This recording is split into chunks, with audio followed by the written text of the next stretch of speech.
it's very hard to know what's going on. If you're a regular person that has normal responsibilities, it's a full-time job to be able to know what is going on, to go through the New York Times and to try to sift through all that stuff and know that you're only getting half the story, and then go through the social media platforms and go through there for hours. And so in terms of like, how do we solve that problem? How do we actually get people informed? I think it's a combination of being really selective and understanding what your audience is confused about, like what doesn't make sense to them, because there's so many things happening. And in the big events, like we hear people talking about it if something happens, and there's usually so much context that is needed for those things to actually get a grasp of how that came to be or how that's going to affect people. And so what we do is, first of all, we focus on what the New York Times and what outlets like those don't mention, right? So we're trying to find out, well, what are they ignoring here that's actually important? And the second thing is we try to cover what are they explaining here that actually makes no sense. Like they're missing so much context. They do this on a regular basis. How can we fill in those gaps?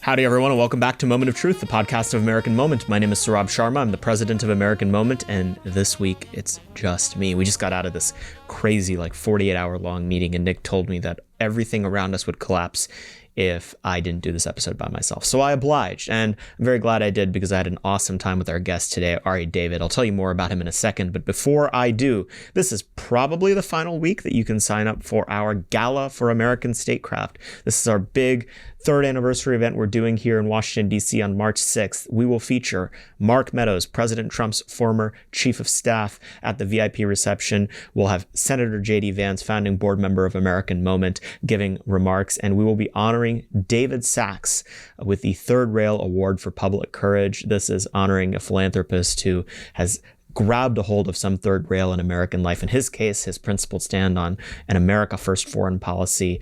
We wanted to make sure that we're really elevating and honoring people who have taken the risks that it takes to speak out on those difficult issues. There's plenty of sponsorships available. Lots of people, I think over a dozen sponsors have already committed, ranging from the $5,000 level all the way up to the $100,000 level. So your organization should definitely kick in for that. Come on, it's fine. I guarantee you have the money.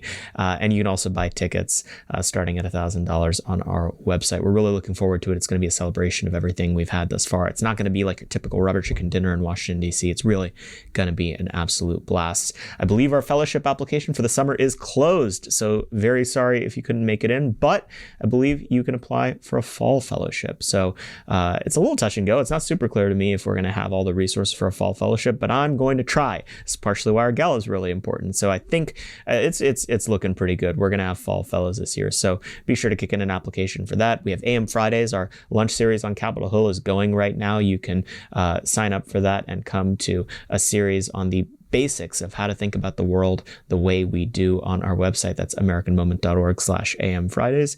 And you can reach out to us at americanmoment.org/join to come aboard this merry pirate ship, and so that we can find a way to get you involved. Today we had on a fantastic guest, a friend of American Moment, a sponsor of this podcast, funnily enough. We had on Ari David, who's the founder and editor-in-chief of Upward News, a rapidly growing news outlet reaching millions of Americans a week or day. It's hard to say, they're growing so fast. Ari's really quite fantastic. We've known him since he started. It used to be called Unwoke Narrative, and now it's called Upward News. And he's really, a fellow startup entrepreneur, helping fight the good fight alongside us. He's created this media outlet that is really doing something different. It's always been very arresting for me. The first time he explained it to me, he said, during the George Floyd riots, the Black Square crew on Instagram had a monopoly on the imagination of ill-informed young people, and there needs to be a competitor fighting toe-to-toe in that domain. And so he does. Go to Upward News on Instagram and you'd be amazed at how much traction his posts get, explaining in digestible ways an honest, serious narrative about the major crises facing the country. It's really quite fantastic. We talked about how you go about starting a media company and all the challenges attendant with that, what it was like in those moments of crisis, in these really hot news story environments like the Israel-Hamas war, for instance, what it's like to cover the news. We talked about text censorship. How practically does text censorship affect a news outlet that's trying to speak truth into these giant platforms?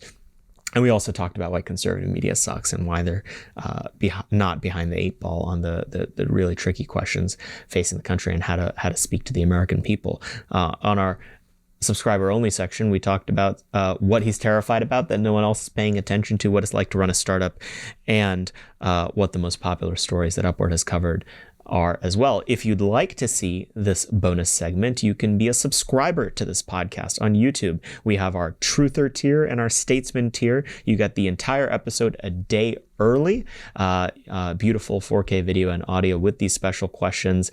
You get special perks in order when it comes to little flares on YouTube, and you get access to these bonus sections. So it really is worth it. It helps support this show. A bunch of you have signed up. It's really cool to see congressional chiefs of staff and heads of organizations putting in their own resources to be subscribers to this show. It really just warms my heart. So thank you to everyone who's done it. We encourage many more of you to do so. If this podcast can get self-sustaining, that's, X tens of thousands of dollars a year that Saurabh can go use for other important things at American Moment. So it really would help. Consider it a small way to support American Moment's broader work. We'll go now to Ari David, and I highly encourage you to listen to the end because he really is an intelligent young feller and has a lot of interesting things to say about the media landscape we find ourselves in. We'll go now to Ari. Ari, thank you for coming on the podcast. Thank you for having me. We always like to hear about how our guests got to where they are. You are a young media entrepreneur, so tell us that story. How does one end up screwing up the news and the pretensions of mainstream media on a daily basis? Tell us the tale. Yeah, it's a great story. A couple years ago, I would have never imagined that this is what I was going to be doing, about 16, 18 hours a day, and thinking about even more than that. And so it all started pretty much right when I graduated out of college. It was the summer of 2020, the BLM riot summer. And if you were in college or you were getting out of college at the time, and all of your buddies and friends were still in those liberal circles, and you went on social media to check in on what was happening, it was a really radical place. And there were infographics that were being shared by the most political people, the least political people, people that really had no idea what they were actually resharing, but they were just doing it as a virtue signal. And so that's kind of when we had the black squares. The conversation was so radical at that time that people were trying to use the opportunity to say why communism is actually better than capitalism. That was where the conversation was just a few years ago. And so I was seeing all that stuff, and growing up, I was never really political, never really thought that it was interesting, didn't really think that it changed much. And then when I got to college and I experienced the whole progressivism and the wokeism that was happening there, that's when I started paying attention. As someone that was just inherently not political, seeing people that I grew up with, that I knew, getting so politicized in really, I think, non-logical ways. That's where were you at college? I was at University of Maryland. Okay. And so I saw this happening, and during that BLM summer, I realized that there's got to be a way to combat this. There's got to be a way to, in really a non-sensational way, just fact-based, being level-headed, try to talk to these people that don't really understand politics in the greater scheme, but are just resharing really harmful things. And that's kind of what we set out to do. So I created an Instagram page. I started creating these infographics.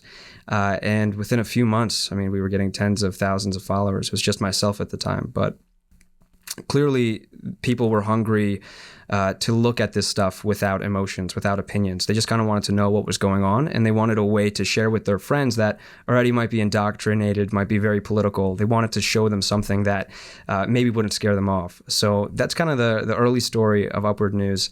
Eventually, we kind of left this type of combative and aggressive approach of trying to debunk everything that's being talked about in terms of ideological terms, and realized that what we were actually doing was a form of journalism, and we were trying to figure out what's the broader story that's happening here? How can we convey the details that are important? And I realized it was more interesting to look at smaller stories and see the way that they're impacting society at large, rather than having these big ideological debates. Give me an example of a smaller story. Yeah, and so, for example, whenever there's these stories about different liberal states and they're adopting different higher minimum wages, instead of arguing whether like these minimum wages and mandates are bad and looking at the libertarian approach of things, it was more interesting to actually look at, well, what's happening in these states when they do choose and elect these things? Are the prices getting more expensive? Are people losing their jobs? So instead of looking at this as an ideological battle where we're trying to prove whether libertarianism is good or communism is bad and those things, just looking at the story and what's happening on the ground and kind of getting a real understanding of it was much more appealing for myself, I think, as someone that was trying to figure out how the world worked. And I did that through Upper News, through the reporting. And so I think it appealed to a lot of people, too, that once we left out of that really polarizing moment, people didn't want to talk about these large debates anymore. They really wanted to just kind of understand what was going on around them. How would you describe your audience? We have a really young audience on Instagram. And Instagram is still the majority of the audience? It's the largest channel that we have. Yeah. And so the way that I would describe it is these people are like the top 1% in terms of news consumers. They really know what's going on. And so we'll have our articles go up on Instagram and we'll have people comment, like really informational comments and point us to other places to look at. And these are like young people and they're disenfranchised with the New York Times, of course, like everyone almost is these days. And they might look and they might follow those news sources. But at the end of the day, whenever they look at those, they're skeptical. And so then they go to us and see, well, what are we saying about it? And so that's kind of the way that we do a lot of this stuff too, is we're trying to see what's everyone covering, what's the biggest institutions in the country covering, and then see what are they missing. So I think something that would be very helpful to take this out of the realm of the abstract would be to talk about play by play how a media narrative forms. Right now, one of the biggest stories online that is generating almost as much squid ink as the BLM riots did is this war going on between Israel and Hamas. Paint me a story of how that went when October 7th first happened. What did the narrative look like online to you, and how has it changed over time? Yeah, well, one of the key things to look at in terms of this conflict specifically, in contrast to the conflicts that came before it, I think now is X under Elon Musk. And so when this conflict happened, before anybody was even reporting on it, like the X timelines and social media like Telegrams and the WhatsApps, all of those were flooded with firsthand accounts of what people saw from that day. It's hard to imagine that even under the old leadership, that something like that would be able to happen, knowing how fast that they can kind of cut information going. And if all people had to rely on was the New York Times or the Washington Post, I think the narrative would have been tremendously different from the beginning. But as a result of looking at all of this firsthand information directly, it didn't have to go through journalists. It didn't have to go through this process of these mainstream journalists that say, we looked at all of the evidence so you don't have to, right? You saw it for yourself. Mm-hmm. Everyone saw it.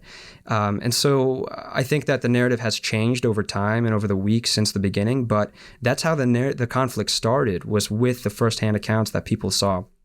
And of course, once that kind of fades away and it gets back to classical reporting and it's the big outlets that have the big stories first, it starts to change again. And there's a lot of ideological biases, and you have Al Jazeera that puts out its information, of course, with a certain bias. You have really big mess ups by outlets like the New York Times and the Wall Street Journal. I think the craziest thing I've ever seen in my life is the morning of after the supposed hospital bombing, which they said killed like 500 people. The hospital wasn't even bombed. It was actually the parking lot. It's unclear if anybody even died, if there was tens or dozens of them even. And the next morning, there were like 3 major newspapers, the Wall Street Journal, the New York Times, I forgot the other one, but they all had the front page, Israeli airstrike, hospital bombing, hundreds killed, right? And that was incredible because it was an event that actually never happened. And so you have clearly the mainstream media is trying to hold on to holding the title of being the arbiters of truth and getting the story and being able to report what's going on. And then you have people on X and what you would call citizen journalists. A couple of, I think it was like 30 minutes after that started being reported, there were already people showing, by the way, guys, the story's like way off, right? And so it was on there. It was on Twitter or X from the beginning. And then you have this competing battle going on between the mainstream outlets trying to still be the ones that get to decide what the story is. And so it's been really interesting to look at the way that narratives are formed just in like the new ecosystem that we have now. So the question that I always have whenever I talk about independent versus mainstream media with people is, what's the alternative, right? Because on both sides of the ledger, one, media consumers, there's a vanishingly small percentage of them that have the appetite to sort through hundreds of thousands of posts on X and figure out what ground truth is. And then on the flip side, only mainstream, well-funded outlets have the resources to direct people to cover every story, or at least every story that's of interest to them, as opposed to an independent journalist who might be in a place and, get a video of something, but can't, get videos of everything. What do you make of that core issue at the heart of media, and how does independent media be more than just a peanut gallery complaining about something they could never embrace in terms of the larger responsibilities of a media ecosystem? Yeah, it's a great question. That's kind of like one of the bigger reasons why we started kind of pivoting in the direction that we did. It's, to simply put, like, it's very hard to know what's going on. If you're a regular person that has normal responsibilities, it's a full-time job to be able to know what is going on, to go through the New York Times and to try to sift through all that stuff and know that you're only getting half the story, and then go through the social media platforms and go through there for hours. And so in terms of like, how do we solve that problem? How do we actually get people informed? I think it's a combination of being really selective and understanding what your audience is confused about, or like what doesn't make sense to them, because there's so many things happening. And in the big events, like we hear people talking about it if something happens, and there's usually so much context that is needed for those things to actually get a grasp of how that came to be or how that's going to affect people. And so what we do is, first of all, we focus on what the New York Times and what outlets like those don't mention, right? So we're trying to find out, well, what are they ignoring here that's actually important? And the second thing is we try to cover what are they explaining here that actually makes no sense. Like, they're missing so much context. They do this on a regular basis.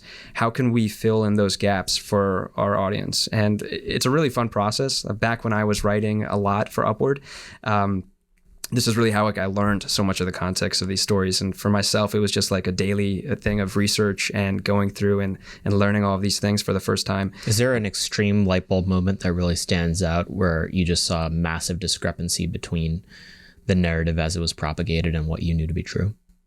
I think this goes back to like the 2020 moment, like when we started all of this, because there were so many stories that happened then that it was just like consistently, story after story, we were lied to completely. We could talk about George Floyd. We could talk about Kyle Rittenhouse, right? We could even get into later in the pandemic and all of the information about that. The media wasn't, they were very late to cover, but they're now starting to cover like 4 years after the fact for the first time. And so I think like going through these really major stories, these, I don't know, now if you look back at it, I guess you would say these are culture war stories that we were completely lied to. Those are the light bulb moments where you see that there's a whole side to the story, and not even side, I would say actually most of the story, for example, with Kyle Rittenhouse, just wasn't covered. Wasn't covered honestly. And so again, like bringing back to the point of how citizen journalism right now is on the rise, it's hard to imagine that like stories like that would even be able to thrive in like an environment like today. Because back then when we were talking about these stories, I remember doing a lot of research on Kyle Rittenhouse, specifically what went down that night. We uploaded it to Instagram, and I think like less than a day, Instagram had deleted the post. We were apparently advocating for violence, or however they wanted to explain that, which we weren't at all. We were just explaining the story. And so they censored all that stuff. And today they would not, I don't think, be able to get away with it. And not to forget, because I certainly don't when I'm using Magic Mind, use Magic Mind. If you drink coffee every day, if you're a DC professional managerial class person who is constantly over caffeinated and need to even out a little bit, I've been a huge fan of Magic Mind lately. These little green shots are full of all the incredible stuff that You should be having, if I just read this ingredient list out, matcha, green tea, agave, passion fruit, olive oil, ashwagandha, rhodiola rosea, it's incredible ingredients that I can barely pronounce, but all natural stuff that really what it does is it evens out those highs and lows you get when you consume caffeine, and it gives you even secure focus through the day. It's really been fantastic for me with this travel schedule I keep and everything to be taking this every day with my caffeine.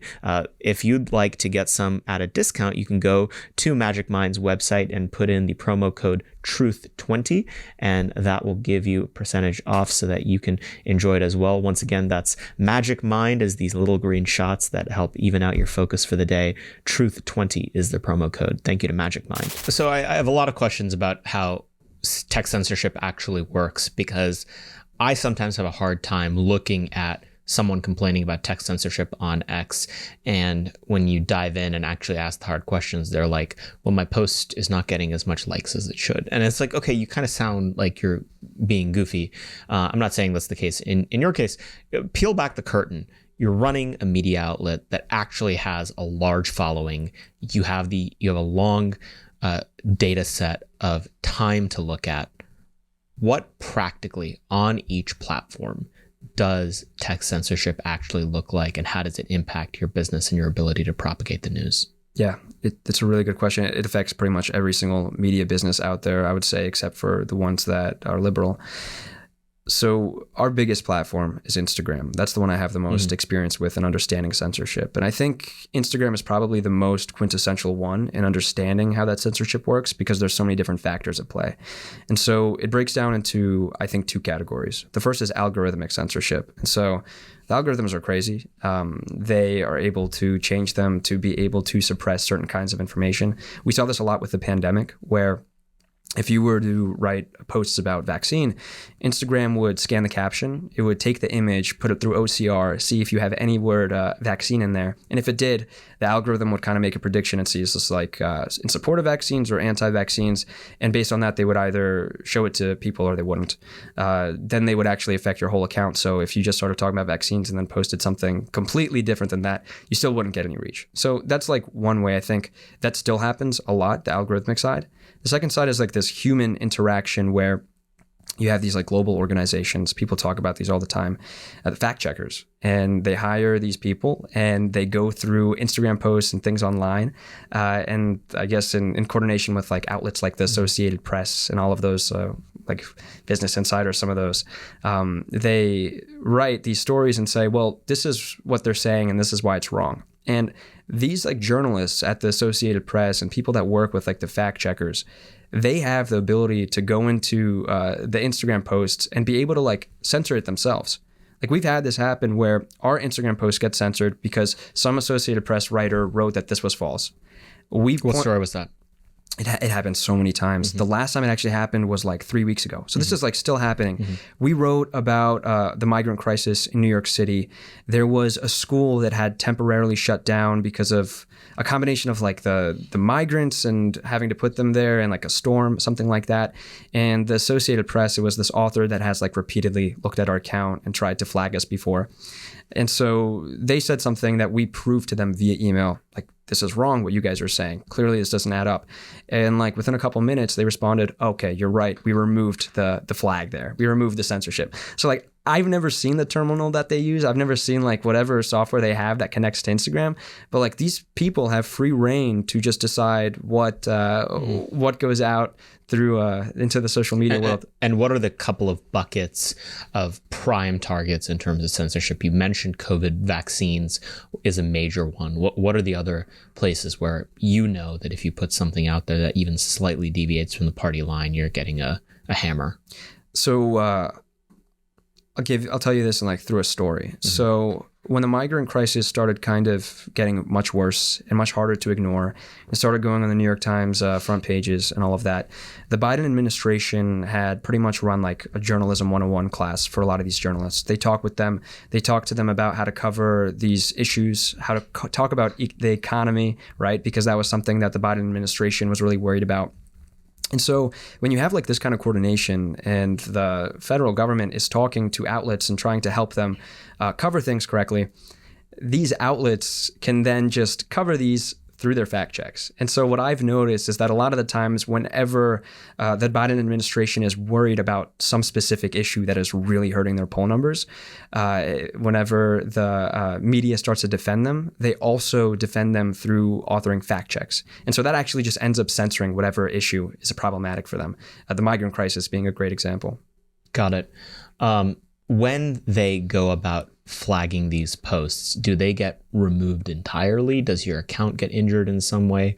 Practically speaking, how does this affect the audience growth and the platform growth with your posts? Yeah, it depends. I've seen accounts go completely under in terms of like being banned, never be able to access that again. That happened to us on Twitter back during the early days of the Jack Dorsey reign. What story caused that? I don't even remember. It was just one day we were posting on Twitter. We had good growth on there. And then the account was suspended forever, permanently. So that was kind of it. You never know. Like one of the things that I think people don't talk about as much is these social media companies have like no customer support. If you want to get in touch with somebody there, you will never. And they have such a massive responsibility for speech in this country, and nobody could even talk to them. I think it's crazy for a society that has always tried to make like businesses more accountable towards people and be able to be better, I guess, in a way that nobody has ever thought maybe Facebook should have customer support. Like there's crazy stories that people report on about people impersonating them and really damaging things, and nobody can ever get a hold of these companies. When your Twitter account got banned, did you get it back eventually under Elon's reign, or no? How did that work? Oh, no, we never got it back. Yeah. Talk to me about Elon Musk's takeover of Twitter. I've seen a claim floating around that just by him making Twitter a more free speech friendly platform through his ownership, that it has caused an effect across all social media where everyone is actually cooling down a little bit on how much and how aggressively they're censoring content. Is that true? It does feel like that in some ways. Mm-hmm. Like what he's created is a free market where his product is now superior than every other product because people can go on there and they know that they're not going to get censored. And all of a sudden they have like these two other options. They can go on Facebook, they can go on Instagram, but they can't really talk about everything. And so now like Elon Musk's X is just a better product inherently by what it's designed to do. And so the other ones, I think in terms of competition, in the meantime, they're going to compete. But as we've already seen, there's a lot of pressure on X, especially from the European Union. The election is coming up. It's going to be incredibly important. I don't even need to mention that. And having free speech on X is a serious liability for the Democratic Party, as seen in 2020, when a lot of things that affected that election were due to censorship on those platforms. And so they're going to try to figure out how they can hit the weak spots of X, and there certainly are a lot of them. So just to answer your question, yes, in the short term, I think that it is kind of relieving a lot of the censorship in other areas. But in terms of long term, I think they're going to figure out what to do about that. Yeah. Going back to the Israel-Hamas war as a synecdoche to understand the situation, it actually seemed like on October 7th that the online narrative was largely trending in a pro-Israel direction, recognizing the atrocities that the terrorists had committed. But that's obviously rapidly changed since. Give me a play-by-play of how exactly that happened and what platforms it happened through. So we'll start from the beginning. Like, yes, that narrative was set from the start because of just how crazy the content, the firsthand accounts were. There was no censorship. People were getting it. They were seeing it. Just in terms of what happened that day, unless you are like a vehemently pro-Palestine and you have been your whole life, it's very hard to kind of distort that situation for political gain. And so, yeah, that's how it started out. In terms of how it's changed so much, I think the fact is it's a war, and you can point to whatever side of a war you want to and show here's the death, here's the suffering, even if it's on both sides. I think it's natural that there's a lot of people that have their own agendas at play. They want to specifically highlight about suffering that is happening in Gaza or for the Palestinians. And if that's all you focus about, just bias by omission will be enough to kind of skew the narrative. If you look at like all of the Arab countries, for example, a lot of them don't even know the extent of like October 7th. They're just always going to support that side. And they have a lot of sway.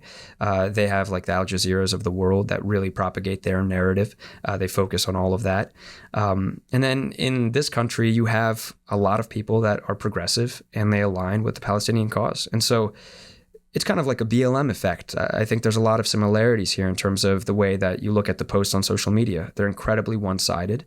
They're purely political, and that's on Instagram, that's on X, and that's also on TikTok. There's a lot of young people on TikTok. It's very progressive, and going on there and just like seeing one side of the war, I think it's natural for people to think that it's one side is wrong, one side is right, especially when that's being what's fed to them. Yeah. In Washington, we had this scene over the last couple of weeks where a bunch of boomer politicians have basically started trotting out these stats of, the second someone goes on TikTok, they become 17% more anti-Semitic. It all sounds kind of hokey, but I think the core point that these social media platforms are radicalizing people in a particular direction seems right. What's your view of it? Are these platforms putting their thumb on the scales in favor of a particular view, and is that what's causing this to propagate this way, or is it because of the appetites that consumers of the news have on these platforms? Who's actually to blame here? I think it's a few things. So first of all, these algorithms will always put the most polarizing things at the top. That's just what people want to see. That people want to see things that are extreme, that are crazy. It creates a human connection for them through opinion, and all of the sorts. And so the more slanted and biased the information is that you're putting out online, the more of that human emotion that it elicits, the better it's going to do via the algorithms. In terms of like the putting a thumb on the scale thing, though, I think that's a real concern for TikTok. We don't really know anything about how that process works. We know that the people that own the company are not necessarily friendly to American ideas and traditions. And so that's a real possibility that there's kind of something going on in the background. We know that, it even happens here in America for political reasons too. So algorithms can for sure be manipulated. They have been in the past. Are you guys on TikTok? No. Okay. No, we should be. Is that a point of principle? No, it's not. It's a resource thing. And so the way that we look at it is we have such little resources. We're really like a scrappy startup here. And we want to focus on a few things and do them really well rather than branching out and focusing on many things and messing them up and not putting together a cohesive and good product to give to our readers. And so for sure, it's on the roadmap. I think if we had the resources right now to be on TikTok, we would. It's not a matter of principle. For us, we got to reach our audience. We got to get them good content. We're doing that via Instagram right now, and also our newsletter, which is like, people love it. They don't have to fight with algorithms for that. They go there, and it's really relieving for the whole entire team, knowing that if we write something fantastic, we do it on a daily basis, that our readers are going to see it. Whereas like, you can't build a business on social media, specifically a media one, because you have no guarantee that you're ever going to even reach your readers, even if they want to be reading your stuff. Like, it's just not up to you. So we've kind of pivoted in some ways for the sole purpose of being able to reach our readers. Have you not seen any way that the email companies are able to put their thumb on the scales? I know that political fundraisers will talk all the time about how Gmail is sending a lot of Republican fundraising emails to spam, at least partially, I assume, because they are. But there are systemic complaints that there are heavy biases to send certain stuff to the junk folder or to non-important folders for right-wing newsletters or right-wing email blasts as compared to left-wing ones. Have you noticed that? So there's a lot of spam problems with email in general. I have heard of this. I've read about it. I've never experienced it myself or been able to even measure if that's actually happening. But the one thing that I'll say is that email has been around for quite some time now, like much longer than Facebook or Instagram. And so I think people look at email similarly to how they look at the post mail, right? That comes to you in your mailbox. Like, they look at that as like, this is a regular way to communicate with people, like text messaging, like it's just a right at this point. They don't look at Instagram and Twitter the same way. It is totally possible that Gmail and Google and Yahoo and all of them can decide to start messing with the emails and start censoring through there. If they did that, that would be a really big problem for a lot of people, I think. That's like, I think, rocking the boat to a serious extent. I mean, it's crazy because in the beginning of like the 2020 round of censorship, it was crazy to realize that I was trying to say something and I couldn't. Like, there was just mouth over my tape. We got desensitized to that. Like, 4 years later, we talk about censorship casually. Like, this is just a way of life. I think that's absurd. The fact that living in a country with the Constitution that we have, and we don't even have free speech to some extent anymore, and we're just kind of used to it. So it could get worse.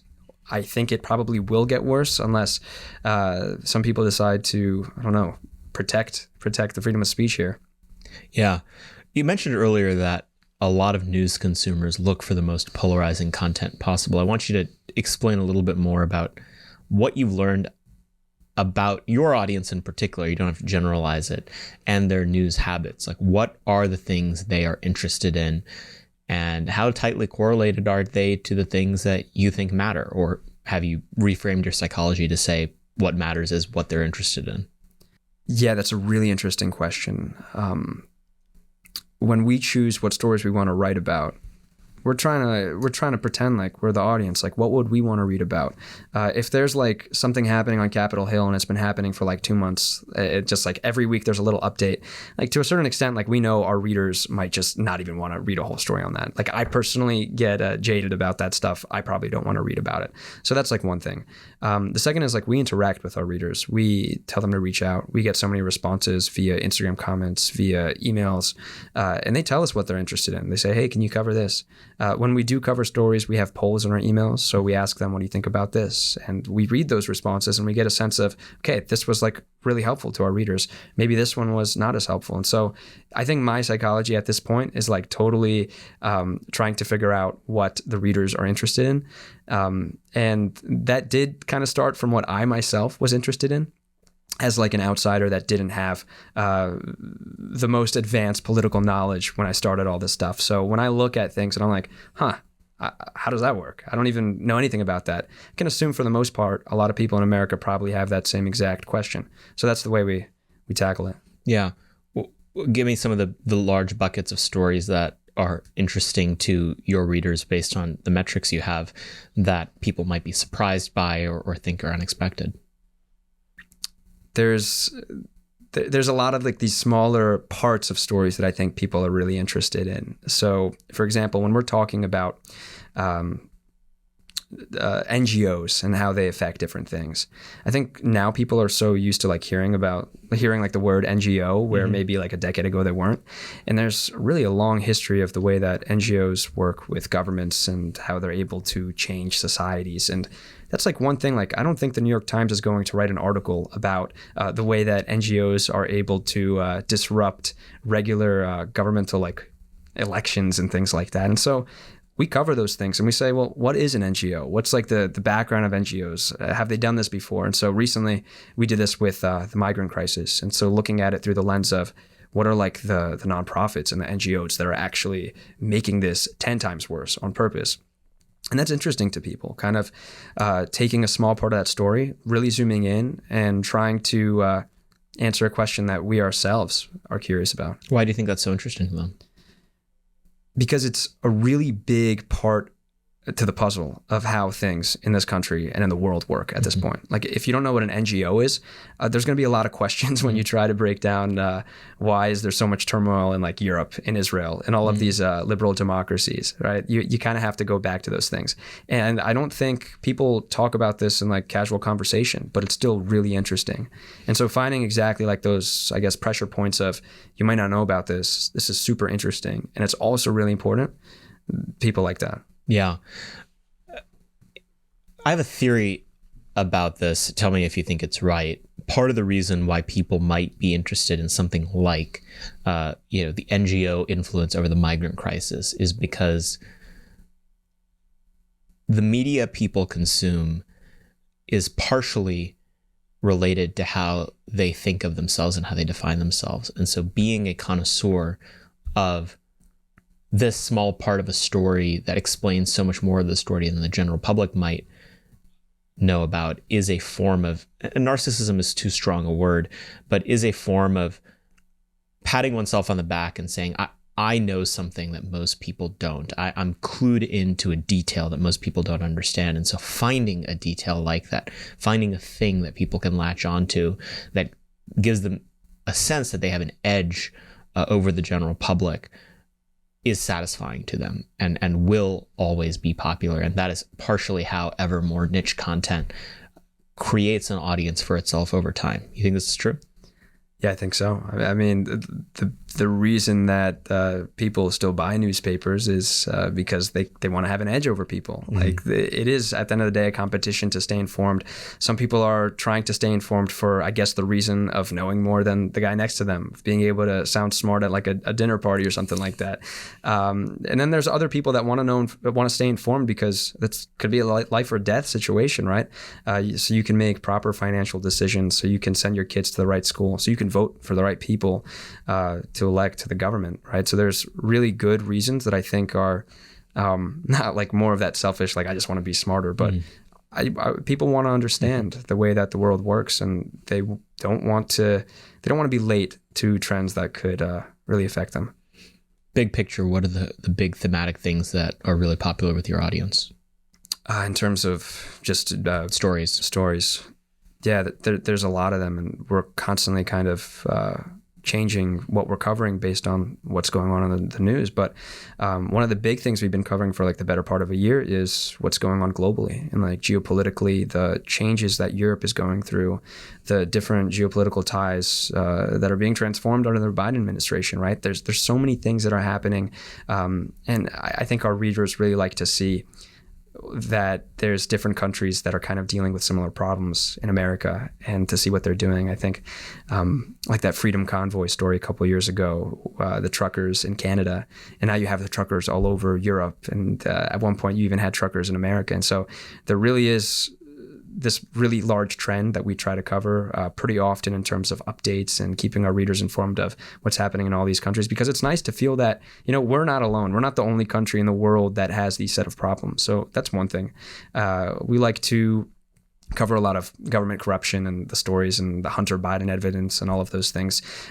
Those kind of fit into the category of stories that are not only not covered in the mainstream media, but when they're covered by like regular traditional conservative media, it's highly confusing. Like, I don't think they really try to go step by step in an objective way and try to get down to the bottom of here's what we know, here's how we got here, here's the ramifications of it. And when you have like updates to the Hunter Biden story or the Biden family every few weeks, it's really hard to keep track of where are we now? Like, this story has been happening for such a long time. Does it even matter? Like, has anything even come from this? And so we look at that, and I look at it, I'm like, yeah, I'm kind of lost too. Let's cover that again. Let's go back to the basics. Let's catch our readers up. So what we think is interesting and we think is important is what we report on. And our audience likes the fact that we're not like the New York Times or the Wall Street Journal, where we have hundreds of articles per day. We have 2 or 3, right? We keep it very selective. And we kind of decide on what actually matters here. And people appreciate that, because if I give someone like a print copy of the Wall Street Journal every day for a week and they have to read through the whole thing, I don't know if they feel more informed or less informed. Like, that's a lot of information. A lot of it is fluff. A lot of it doesn't actually matter. Whereas we kind of just limit it. What you're getting from us does matter. It's not everything that's happening in the world, but this stuff does matter, and it's going to help you stay informed. That's kind of the approach there. Yeah. Talk to me about why conservative media sucks. I want you to take as broad a view as possible, then drill down into the specifics, because the problem that you're trying to solve is the golden grail of problems that a lot of conservative media outlets sell themselves on trying to solve. We're informing young people. We're countering the narrative. I mean, you used to be called unwoke narrative. I mean, this is gravy for a lot of these outlets. Why are they bad at doing what they've set out to do? I think that it happens from the way that they look at themselves. Like, when they look at the liberal media and then see themselves as conservative media, they're inherently putting themselves in a position where they're always going to be reacting and just following what the other side is doing and trying to constantly, debunk that stuff or attack that stuff. And that's not really how important journalism is kind of put together.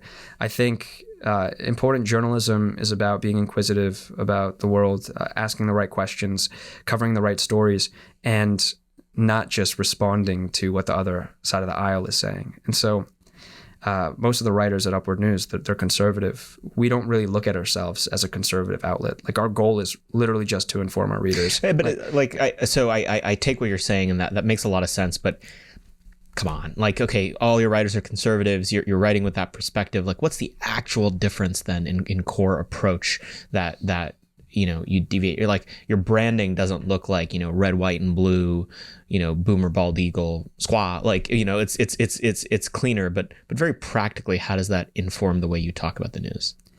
Well, it impacts the stories that we choose to cover. Okay. Right. And so the stories that we think are important are, of course, that's totally biased, right? That we can write the most like objective article, but the fact that we decided to even write about that article, there's a bias in that. Examples of that being stuff like the Hunter Biden controversies, exactly. Right? Or the fact that there is a migrant crisis. Exactly. But then when we actually write those stories and we get into them, we're not trying to write it from any kind of moral position. We're not trying to include like our personal biases in there. None of the writers are allowed to put any opinions of theirs into the stories. And the goal is we have to include everything that is important in the story, because why would we make it so that we only have part of the story? Like, that's just kind of going back to the whole like censorship Twitter thing. That would create a bad product if for our readers to actually know what was going on, they would have to go to the New York Times to read what they're saying and then compare Upward News and the New York Times and say, now when I put all these together, now I kind of get it. We want to avoid that. We want to have an actual full product here. And so sometimes that means incorporating parts of a story that conservative media ignores because they've taken a really pro-Trump position, for example, and they don't want to repeat a couple quotes or things like that. So we're not trying to convince our audience how to think. I think actually conservative media a lot of the times falls into this trap where instead of like talking to their audience, they're talking at them. We're trying to just inform our audience. Yeah. What else is wrong with conservative media? You talked about, the specific sort of editorial perspective, but in terms of the forms and the strategies they take in terms of propagating the news, whether it's the media they choose and other tactics, what's wrong with it? What did they get wrong? I think a way to look at this is look at like the audiences and the demographics that they're reaching. The traditional conservative media is not very aesthetically pleasing. I think in terms of like the quality of the writing itself, it's not that good. It doesn't go through such a thorough editorial process. The writers that are writing it are not the best writers in the world. They might be okay reporters, but the quality there drops. And when they're reaching an older segment that might not mind about those things, then it's fine. Like that probably does the job, and it keeps people informed to a certain extent. But the younger generation, I mean, they grew up, if they grew up not political at all, that means they grew up seeing like all the liberal outlets, which have absolutely nailed down the aesthetics. In terms of like writing quality, like the New York Times, I don't think it gets better than that. Like the writers there and their sentences and everything that they write, it's just beautiful despite being completely biased in so many ways and missing really important parts of the story. And so I don't think there are, like I probably couldn't even count a few conservative outlets that are really trying to put out really solid work that could compete on that level. We're so scrappy. We're not even there yet, obviously, but the goal is to be able to put together and get the best writers in the world and have really phenomenal journalism that isn't always like reactionary, but we see something important and we report about it. Yeah. Talk to me specifically about the discrepancy between, a lot of conservative media is takes-mongering, it's writing 600-word op-eds and calling that journalism. Why does it matter to you to not be an opinion outlet at this stage? Yeah, this goes back to when we were starting Upward and the way that I was looking at things. I never had any interest in going to read like op-eds. They didn't really help me understand like a story because I wasn't looking to be told how to think about something or being like opinionated about it. I wanted to just kind of get the facts of the story. I wanted to know what was going on. If I was still confused and I didn't make up my own mind about it, maybe I'll check, well, what are these people saying about it? But they never really helped me understand the situation. I think sometimes like intellectual op-eds, they're pretty useful in terms of thinking outside the box and like challenging yourself. So it's could be used that way. But in terms of like people our age that kind of want to just get informed, they don't want to read columns by people that are like triple their age, right? They just kind of want to get the story and they want to move on. So I think based on like the age, it's like a big difference of what they want. If they're on Instagram, it's impossible to fit a column in there. You know what I mean? And so short form content right now is king. Yeah. Do you think that that's an endless race to the bottom? Like, is content just going to have to get more and more and more and more distilled? Like, I grew up on the YouTube video essay generation, and now are people getting their education from 1 minute TikToks, and is it going to get even smaller and shorter from there? I mean, isn't something lost when you're constantly chasing that information density high? Yeah, it's a big problem. TikTok for the longest time, I don't know what the video length was when they first launched, but since then it has only gotten longer, like the limit. So that's a good sign. I think that whatever they figured out is that maybe people do want a 3-minute video, which is good that it's trending in the other direction. I think social media has like incredibly impacted. It's also easier to put ads in a 3-minute video than it is to put in a 15-second one. That's probably why then. But yeah, there's this trend of going for this shorter form content. It affects focus like tremendously. Like if you're all day looking at your Twitter timeline and reading these things that are like 120 characters and then going to try to read a book for like even 20 minutes, like your brain just can't even handle it. So I think that we're going to be rethinking the way that social media impacts our brains. I think like hopefully the next generation kind of catches on that maybe this isn't the best thing for us, and we should have like dietary restrictions on you shouldn't be on Twitter this long today or on Instagram, and maybe you should read things that are a little bit longer and train your focus. So I hope like down the road we kind of go back to that. But you're right, in this point in time where social media has never been ever more utilized, the shorter the content, the easier it is for people to get it. That's the difference though, is that it's a limit to what you can even get out of that short form content. A lot of the times that's why it is so opinionated and so biased, because if you have time for like a couple words, they're not going to be objective. But that's where the opportunity is, I think, to find and meet our readers halfway. Like, we're not putting you through like a 3,000 word article. It's only 250 words, a little longer than a tweet, a little longer than like an Instagram, like slide post and stuff, but you'll learn a lot from this. What's the most unexpected thing you've learned about media having done it yourself? A thing that a lot of people misunderstand about what it's like to actually operate a media business, or just something that you didn't expect going into all of this? I learn something every day. Like that's the kind of like, first of all, going into a field that I had no knowledge about, nothing media in my background ever before this. And then also running a business. And so making mistakes and figuring it out. I think one of the biggest realizations that I had recently was we try to be as objective as we can actually in the writing itself.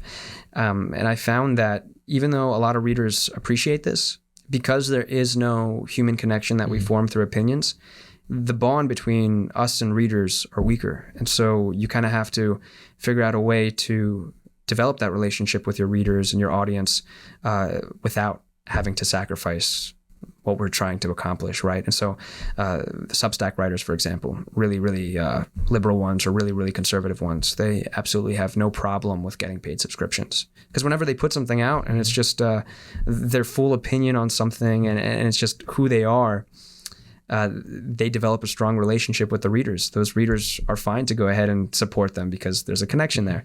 When you're trying to write something that is more so objective, you're restraining yourself, which in a way, like psychologically, I'm not giving the readers all of my thoughts. Like I'm actually pulling back on purpose. And so that does kind of create a wall there, I think, whenever outlets do try to be objective. So even the New York Times, they have trouble maintaining their paid subscriptions whenever they try reporting things that maybe their audience doesn't like or being more objective in that regard.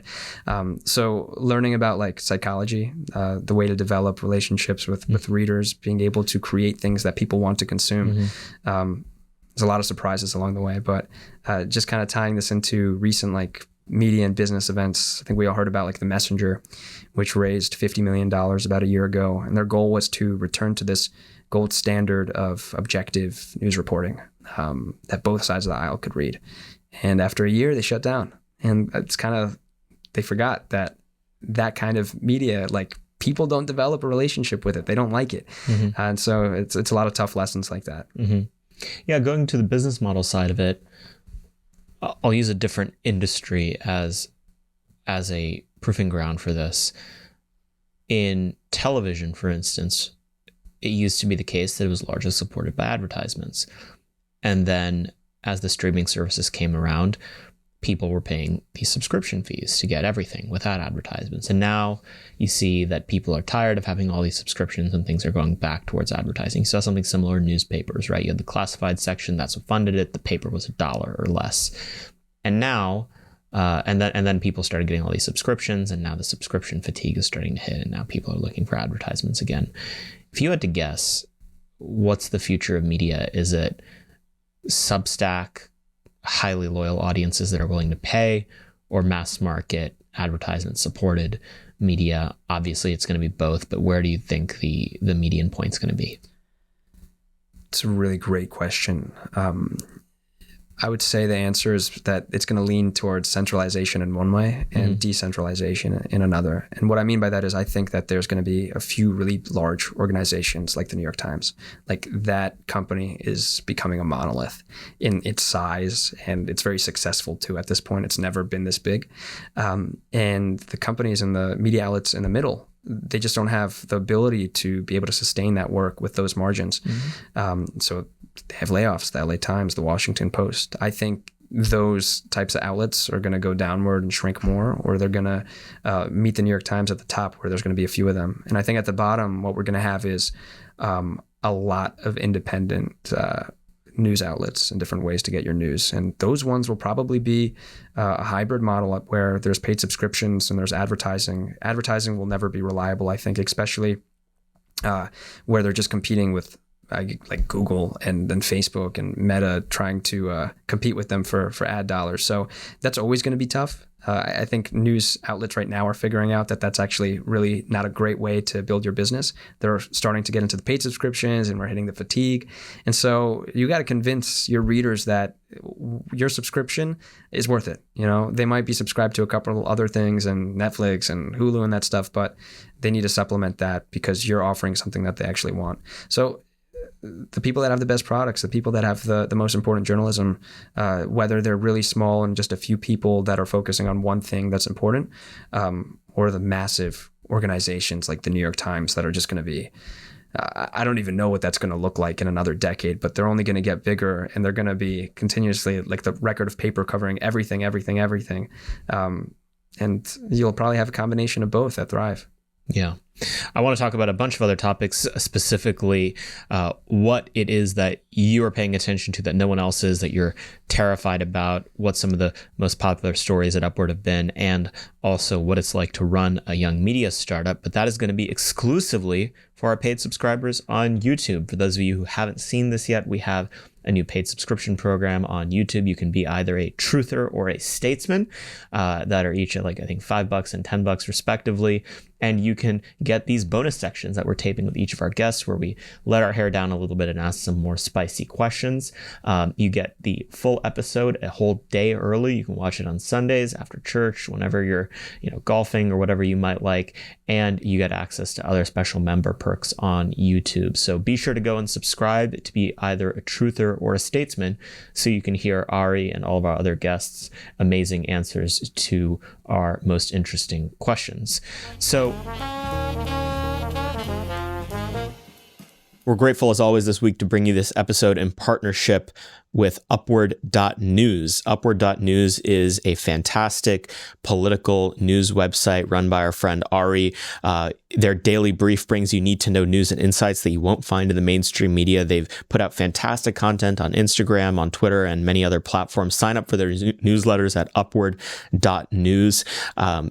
Even with political insiders, many of whom listen to this show, it's helpful to have people who can collate the most important news items happening across the world every single week. And Ari does that with his various newsletters at Upward.news. Once again, that's Upward.news. Thank you so much for helping bring Moment of Truth to our audience.